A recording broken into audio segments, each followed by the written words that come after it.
পড়ন্ত বিকেলে মানুষের আনাগোনা বাড়তে থাকে। সকল শ্রেণী পেশার মানুষের পদচারণায় মুখরিত হয়ে ওঠে মহেশখালীর আদিনাথ জেটি।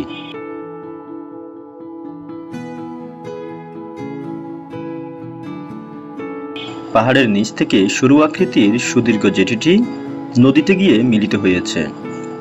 জেটির দুই পাশে রয়েছে সবুজ প্যারাবন। জেটিতে প্রবেশ করেই দক্ষিণ পাশে দেখা মিলবে মুক্তিযুদ্ধের শহীদদের স্মরণে তৈরি করা দৃষ্টিনন্দন বধ্যভূমির স্থাপনা। নদীর পাড় ঘেঁষে ব্রিজের উত্তর পাশে দর্শনার্থীদের জন্য তৈরি করা হয়েছে রং বেরঙের বসার স্থান। স্থানীয়রা জানান, আদিনাথ ব্রিজে প্রতিদিন দর্শনার্থীদের আগমন ঘটে, তবে শীতকালে দর্শনার্থীর সংখ্যা অধিক পরিমাণে বেড়ে যায়। শীত মৌসুমকে সামনে রেখে দর্শনার্থীদের চাহিদা নির্ভর স্থাপনা তৈরি করলে দর্শনার্থীর সংখ্যা আরও বাড়তে পারে। পর্যটন একটু কম, এমনি বাড়বে আগামীতে, আরও ভবিষ্যতে আপনার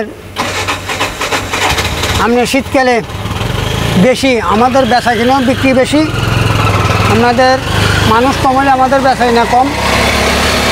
এই আদিনাথ মন্দিরের আপনাদের এখানে পর্যটক বেশি। এখন এই ফিল্ড এটা বেগে পুরো থাকতো মহিলা মানুষও, আজকে 3 দিন একটু কম।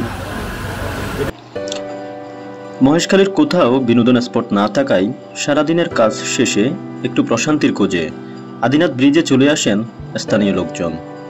অনেকেই পরিবার পরিজন নিয়েও ঘুরতে আসেন। দর্শনার্থীরা জানান, এই জায়গাটা অনেক ভালো লাগে।